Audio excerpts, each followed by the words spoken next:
Lajaba Mali kɔnɔ Mali kɔ kan an b'aw fo ka waleɲumandɔn sanga ani waati bɛɛ lajɛlen na aw ka ɲɛmadali la. Bi juma kutuba jɛmukan kɔnɔna na an b'aw ladɔnniya k'a fɔ an bɛ Bamako Kina min bɛ wele ko Koɲumani plateau. Misirila min alimamiba ye an karamɔgɔ ye Cheikh Imam Dawud Bumane. U y'an bisimila u ka misiriba in kɔnɔ k'an tare an b'u fo k'u waleɲumandɔn k'u barikada. Ka minɛ misiri wele la fo ka taa se imam ka kutuba ma. Kutuba min dakun kun ye Alakira kisi ni nɛɛma b'a ye ale ka tariku. N b'a deli Alahu subahanahu wa taala fɛ imam ka fɔta Ala ka a mɛn tulo d'an ma a mɛnnen kɔ ka baara kɛ n'a ye Ala ka o nɔgɔya. An ka jɛ an ka ɲɛmada ni kutuba dumanba in fɛ.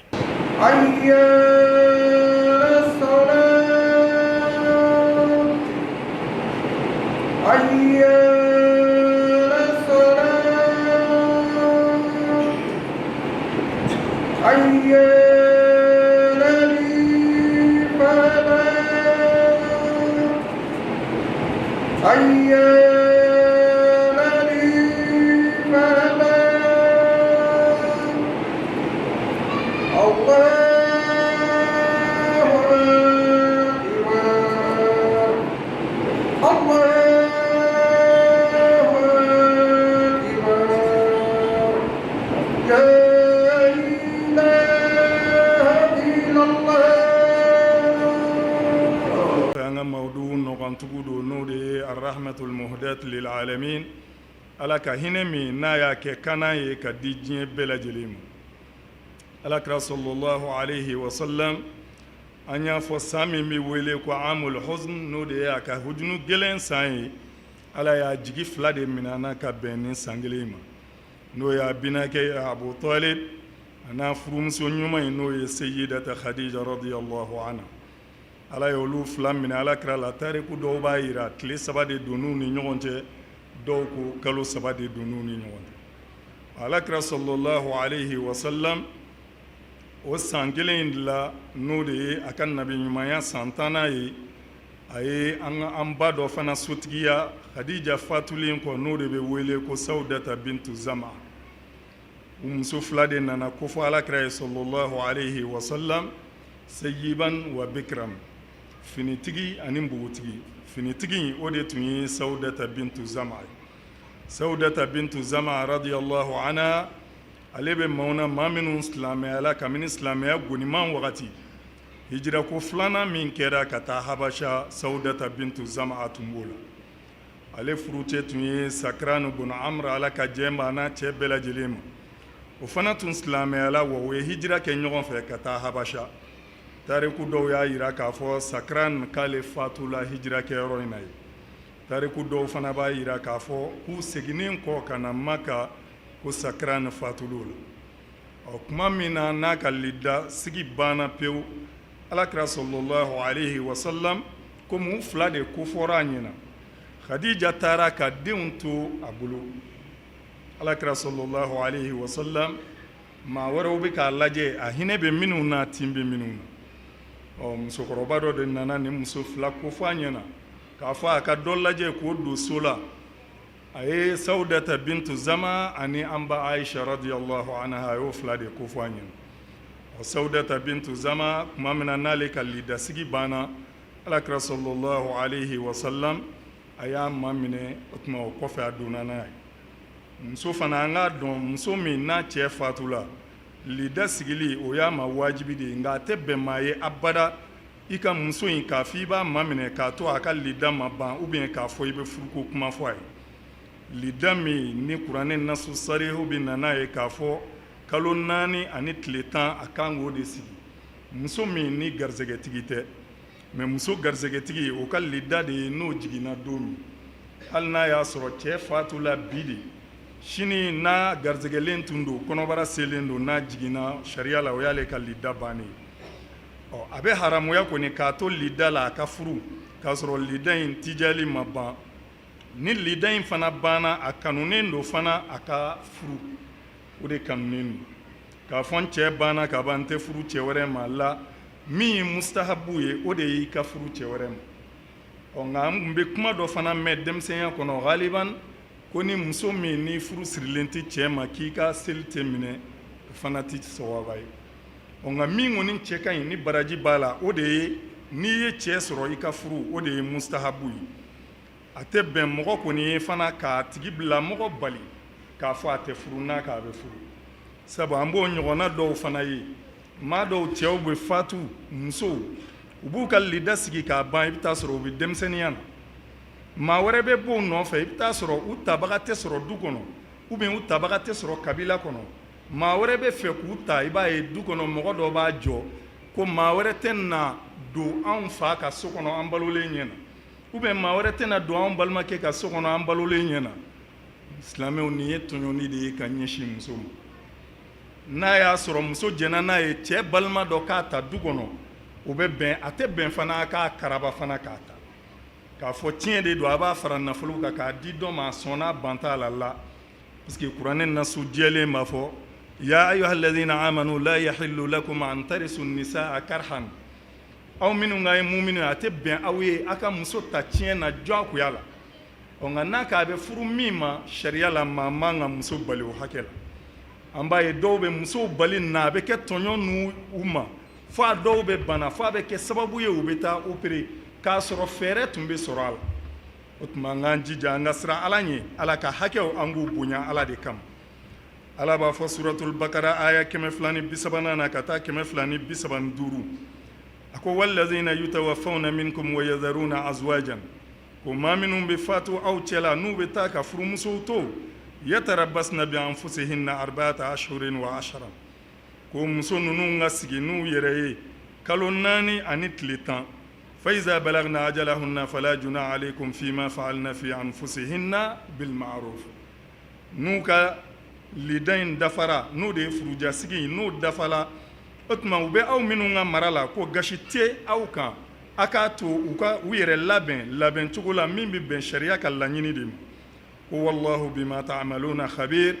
كاكا دون أبي فمين كي أدماني نيوانتي كالا دي دولين يوكولا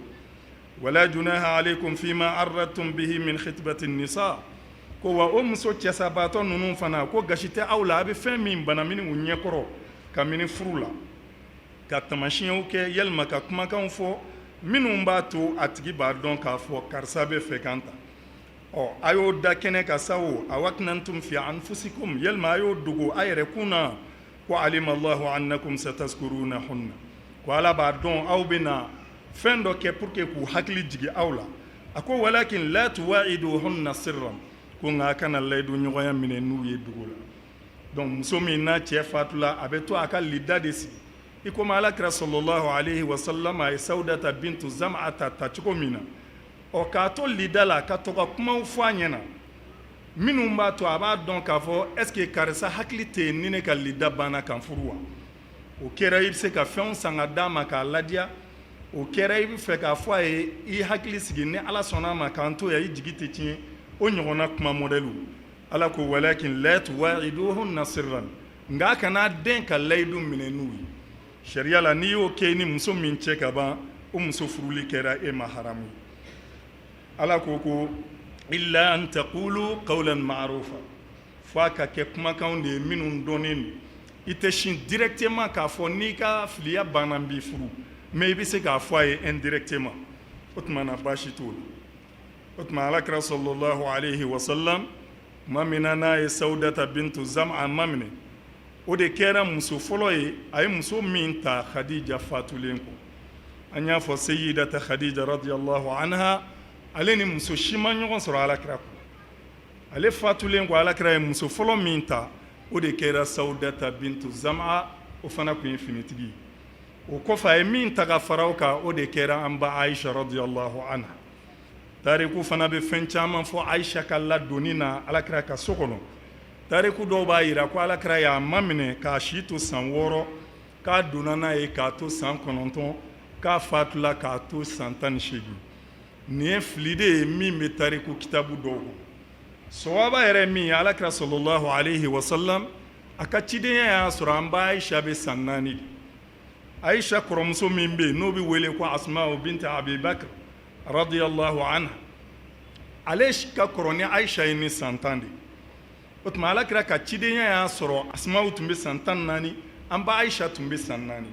alakira dun sallallahu alayhi wa sallam a ye san 13 de kɛ maka n'i ye 13 fara 4 kan o ye san 17 hijira de kɔfɛ ka taa madina alakira donna n'an ba aisha san 1 kɔfɛ o tuma tariku sawaba ye min ye alakira donna ni an ba aisha ye k'a si to san 18 ani dɔɔni an b'a ye silamɛya jugu dɔw bɛ nin ta k'u bɛ silamɛw lagosi n'a ye k'u ka kira lagosi n'a ye k'u b'a fɔ ko silamɛw ka kira ko a tun bɛ pédophile wa mun de k'a tun b'o kɛ k'a sɔrɔ fili de don lagosi yɔrɔ tɛ alakira la fiyewu i ye min faamu a ka ɲɛnɛmaya la i ma min faamu a na ala de y'a tɔgɔ da ko muhammadun o kɔrɔ ye fiɲɛ tɛ mɔgɔ min na fiyewu ɔ k'a fɔ k'a donna ni an ba aisha kun dilen don dɔ ma fɔlɔ ka kɔn alakira ka maminɛni o tuma a dir'o ma k'a to san 4 wa la alakira y'a maminɛ k'u to maka mɛ a donna n'a ye madina mɛ hijira yɛrɛ bɛ kɛ tuma min na a y'a sɔrɔ an ba aisha bɛ san 17 o sanna yɛlɛma alakira donna n'a ye donc san 18 ani dɔɔni a donna ni an ba aisha ye ale de kɛra muso filanan ye min farala sawudata bintu zama alakira sallallahu alayhi wa sallam a ka nin muso ɲumanba in n'o ye sawudata bintu zama laban na ale de jɛra a ka su kɔ k'a di an ba aisha sariya la o bɛ bɛn fana n'a ma kɛ ni muso karabali ye muso yɛrɛ k'a bɔ a yɛrɛ la k'a fɔ a cɛ ye karisa ne sera hakɛ min na sisan ne b'a fɛ ne ka su ka di karisa ma o bɛnnen don sariya la foyi ta mɛ a tɛ kɛ ni muso ka karabali ye a tɛ kɛ ni pression kɛli ye muso kan a bɛ bɔ muso yɛrɛ de la k'a kɛ nin tɔɔrɔ minnu ye alakira sɔrɔ sallallahu alayhi wa sallam a n'a ka sahabaw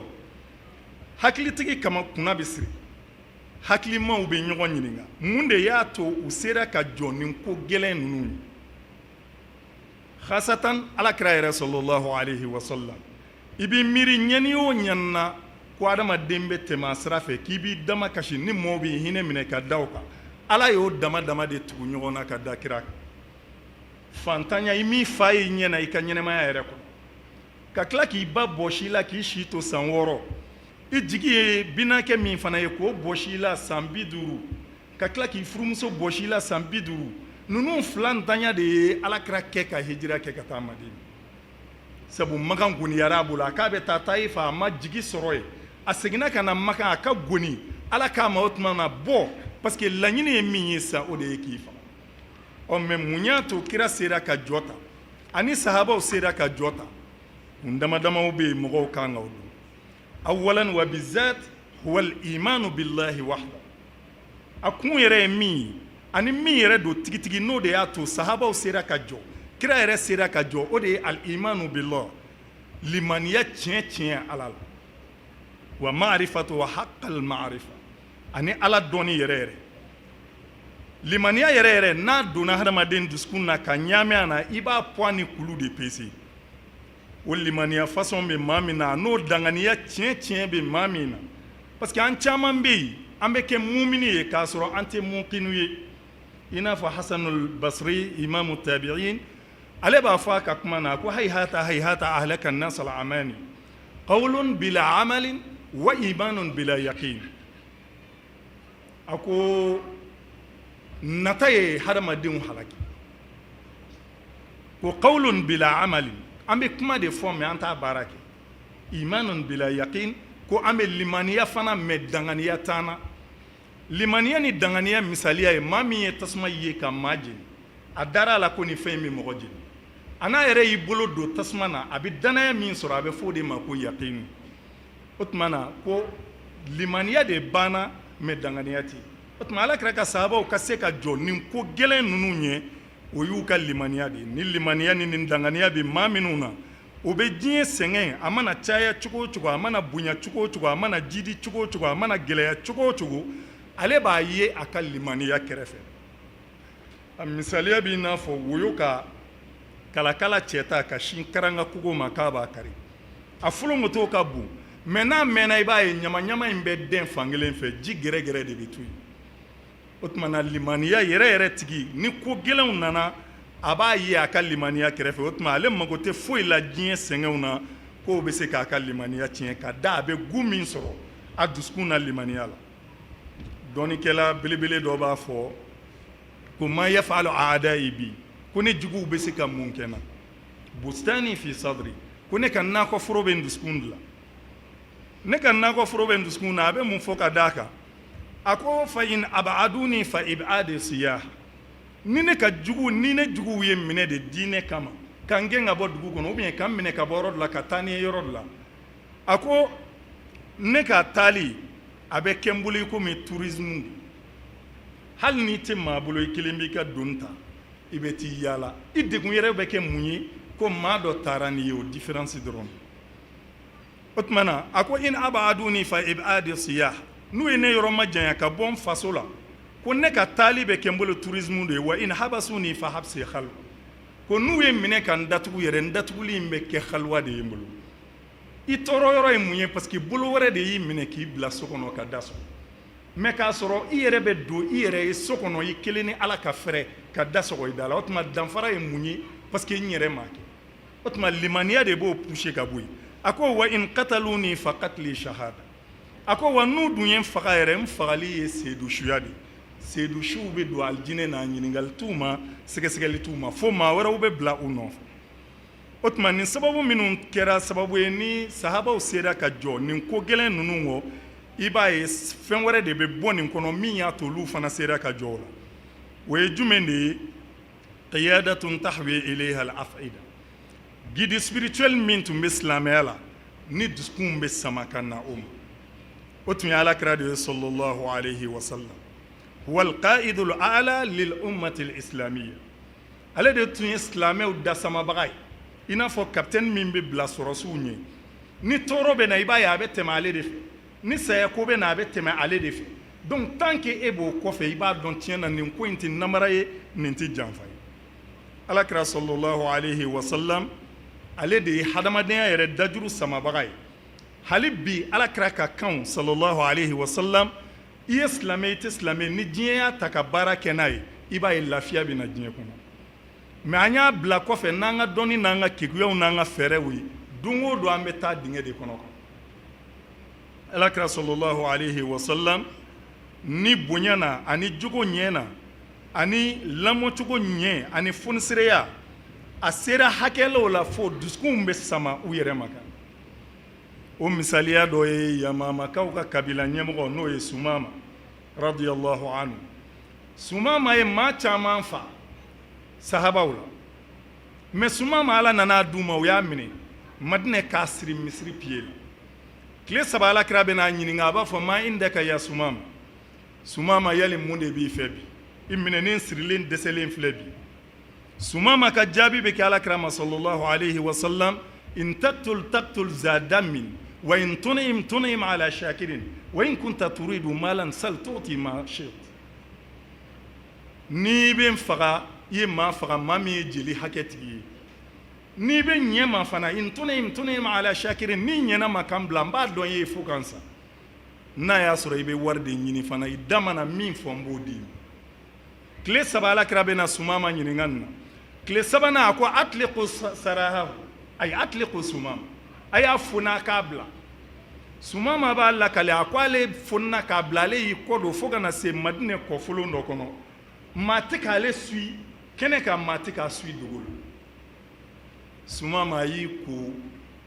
kɔfolon dɔ ji la a seginna ka na a nana don silamɛya la a ko alakira ma a ko n tɛ taa dɛ min bɛ n kɔnɔ n b'a f'i ye a ko maa min ko ka ko ne ye ka tɛmɛ diɲɛ maa bɛɛ kan o ye muhamadu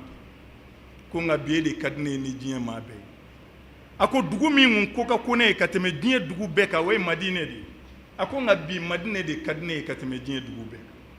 a ko wa diinɛ min ko ka go ne ye tun ye ka tɛmɛ diinɛ bɛɛ kan o tun ye silamɛya de a ko mɛ bi silamɛya de ka di ne ye ka tɛmɛ diinɛ bɛɛ kan mɛ mun ye a sama ka na alakira ka hinɛ a n'a ka yafa dɔgɔsoro bun haris radiyallahu anhu ghatfana kɛlɛ la o ye alakira bɛlɛn ka na n ban fosi k'i jɔ a kunna a ko alakira ma a ko man yamna'uka minni ya muhammad jɔn bɛ se k'e bɔ ne bolo a ko allah o fɔra ni nɔrɔ min ye dɔgɔsoro ja tigɛra fo ka muru tila a la ka bin alakira y'o muru kelen ta o jɔyɔrɔ kelen k'i jɔ dɔgɔsoro kunna a ko wa anta man yamna'uka minni jɔn bɛ se k'e fana bɔ ne bolo bi a ko fo ni yafara ma a ko taa n yafara i ma ne ma na fadenya kama n nana fɛn de di aw ma a ka diɲɛ hɛrɛ a n'a ka lahara hɛrɛ bɛ sɔrɔ fɛn min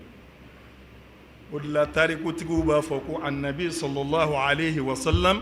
kana yatanawwa uslubu da'wa bihasabi halati al-mad'u ilayhi a bɛ maa min wele ka na diinɛ ma sallallahu alayhi wa sallam o bɛ cogo min na alakira tun b'a wele ka bɛn o de ma ni min kan ka bagabaga a b'o bagabaga mais a tun bɛ dɔw don diinɛ na ni wari bi burusi kɔnɔ arabu dɔ de la ka alakira ye baganw nɔfɛ bagankulu caman a ko muhamadu a k'i tɛ nin bɛɛ di ne ma a k'i b'a bɛɛ fɛ a ko ɔhɔn a ko n y'a bɛɛ d'i ma cɛ ye baganw gɛn ka taa fo ka tunu a selen a ka mɔgɔw ma a ko bɛna ta muhamadu ma na an fadeyani kama a ko inna muhammadan yunfiqu nafaqatan man la yakhafu faqran muhamadu bɛ sɔnni kɛ sɔncogo la maa min tɛ siran fantanya ɲɛ abada o tuma alakira ka tariku b'i n'a fɔ dungare de n'i y'a filɛ cogo o cogo i b'i yɛrɛ y'a kɔnɔ laqad jaakum rasulun min anfusikum ciden nana aw ma ka bɔ aw yɛrɛ la bashariya la a n'an bɛɛ ye kelen sen ni bolo ni kunkolo ɲɛkili an bɛɛ ye kelen spirituellement n'i y'a lajɛ fana tɔɔrɔ o tɔɔrɔ y'i sɔrɔ o tɔɔrɔ dɔ ye kira sɔrɔ donc i bɔra a la ka bɔ o yɔrɔ o tuma faamuyali ɲuman ya rabi ala k'o nɔgɔya an ye bijahi nabi sallallahu alayhi wa sallam فنقول ربنا آتنا في الدنيا حسنة وفي الآخرة حسنة وقنا عذاب النار سبحان ربك رب العزة ما يصفون والسلام على المرسلين والحمد لله رب العالمين الله أكبر الله أكبر بسم الله الرحمن الرحيم الحمد لله رب العالمين الرحمن الرحيم مالك يوم الدين إياك نعبد وإياك نستعين اهدنا الصراط المستقيم صراط الذين أنعمت عليهم غير المغضوب عليهم ولا الضالين السماء والطارق وما أدريك ما الطارق النجم الساكن إن كل نفس لما عليها حافظ فلينظر الإنسان مما خلق خلق من ماء دافق يخرج من بين الصلب والترائب إنه على وجهه لقادر يوم تبلى السرائر فما له من قوة ولا ناصر السماء ذات الرجع والأرض ذات الصدع إنه لقول فصل وما هو بالحزن إنهم يكيدون كيدا وأكيد كيدا فمهل الكافرين أمهلهم رويدا الله أكبر الله أكبر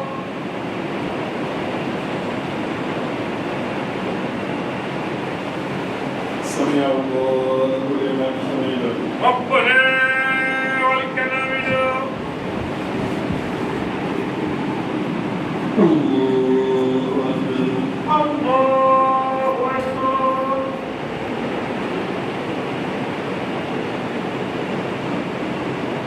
الله أكبر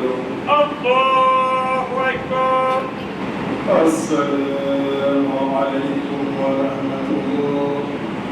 السلام عليكم ورحمة الله السلام عليكم ورحمة الله السلام عليكم ورحمة الله الحمد لله رب العالمين وتمننكو أن يدخلنا فلا نغالتنغو أنغا إمام بالا إمام داود غوماني مصر لولا أنغا جي أنغا إمام داوفة إمام السلام عليكم وعليكم السلام ورحمة الله تعالى وبركاته إمام يتغني جامو نتوغو داودا غوماني إمام يسير ربي ميراج مي أني أبو راج مي كبامكو سكر bon an bɛ yɔrɔ min na sisan sigiyɔrɔ bɛnnen don Koɲumani plateau ma yan mais n yɛrɛ bangena dugu min na o ye Banama de ye o y'an ka dugu ye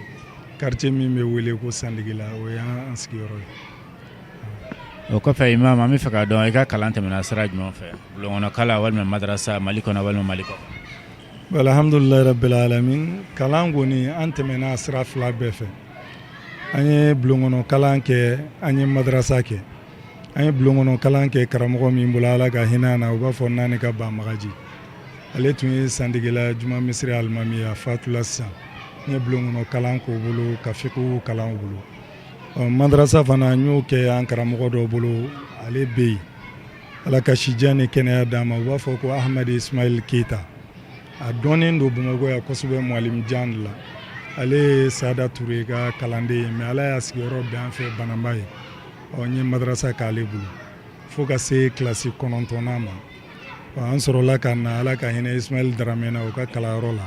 an nana sanawiya kɛ nka ala kɔni y'an garisɛgɛ dɔɔni fitininin min na an y'a bɛɛ ɲini yan de an ma garisɛgɛ sɔrɔ ka taa kɔfɛ ka taa kalan kɛ inshallah. Imam kɔfɛ alimamiya tiɲɛ dɔ walima a nana sira jumɛn fɛ? Alimamiya tiɲɛ tɛ alimamiya in kɔni ala yɛrɛ ye juru don ne kan na ka bila a la ne tun bɛ denmisɛnw de entraîner karate la bon misiri jɔra k'a sɔrɔ an b'o de la bon alimamiya in nana o kɔnɔna de la k'a sɔrɔ an yɛrɛ ka laɲini tɛ sinon an ma na tiɲɛ sira fɛ. O kɔfɛ i da sera misiri jɔli ma misiri a nana sira jumɛn fɛ? Bon misiri sigida lotiselen an ka banamaka dɔ de bɛ yen ko Bajɛman Danbɛlɛ ale de ye ɲininkali kɛ yɔrɔ jɔlen k'a ban ka lotisuma ban ale de ye ɲininkali kɛ yali misiri bɛ sigida la wa an ko misiri tɛ yen misiri ye du terrain 2 de nɔrɔlen ɲɔgɔn na décollé don ale de y'a di silamɛw ma fi sabilillah ko ka jɔ ka kɛ misiri ye a yɛrɛ tilala k'i jɔ n'a jɔli ye fana ka baara bɛɛ ban pewu fo ka na se an filɛ yɔrɔ min na bi misiri a b'o cogoya de la ale de ka dugukolo don a y'a di ala kama wa a yɛrɛ tilala k'a jɔ ka sɔrɔ k'i sen bɔ a la parce que hali a bɛ dayɛlɛ ka kɛ juma ye don min an y'a wele a ma sɔn ka na a ko n'a nana ko mɔgɔw bɛna yira ɲɔgɔn na k'o man d'a ye misiri in b'o hukumu de kɔnɔ. An b'a fɔ ka waleɲuman dɔn o kɔfɛ ɲɛtaga sira kan laɲini jumɛn b'aw la halisa misiri ko in na? Bon misiri kɔni silamɛw ka ala deli ye toujours misiri ka yiriwa de ye parce que an ka lahara ɲini yɔrɔ de ye yan ye o tuma an ka jate kɔni ye n'an bɛ se ka misiri in kɛ fɛn o fɛn ye hali n'a bɛ se ka ɲɛ ka tɛmɛ an si yɔrɔ kan an ka laɲini y'o de ye bon misiri yɛrɛ fana sanfɛla bɛ yen a ma jɔ misiri a korona mɔgɔw la i yɛrɛ y'a cogoya ye sanfɛla bɛ yen an mako b'o jɔli la n'o sera ka jɔ bi kɔnɔ o ka d'an ye inshallah.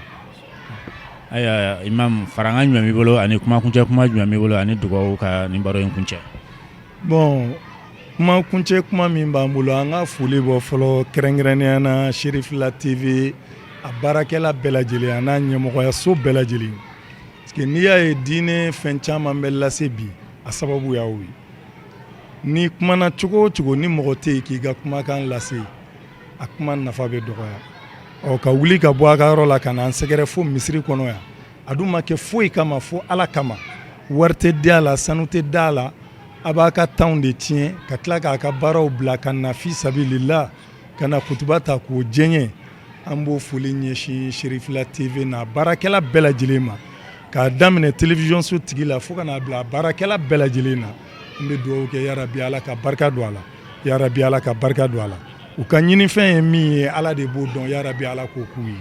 bijahi nabi sallallahu alaihi wasallam. Alhamdulillahi rabbil alamin an baden tɛ bɛ Sherifila lajɛbaaw Mali kɔnɔ Mali kɔ kan an b'aw fo ko kura ka waleɲuman dɔn juma kutuba jamukan don jamukan min bɛ wuli ka se misiriw la ka alimamiw ka kutuba ta ka lase alisilamɛw ma bi ala sɔnna an tun bɛ koɲuman ni plateau la misiri min alimamiba ye an karamɔgɔ ye Cheikh Imam Dawuda Gumane u y'an bisimila u ka misiriba in kɔnɔ k'an taarɛ an b'u fo k'u waleɲuman dɔn k'u barikada ka deli Ala subhanahu wa ta'ala fɛ bato min kɛra ala k'a minɛ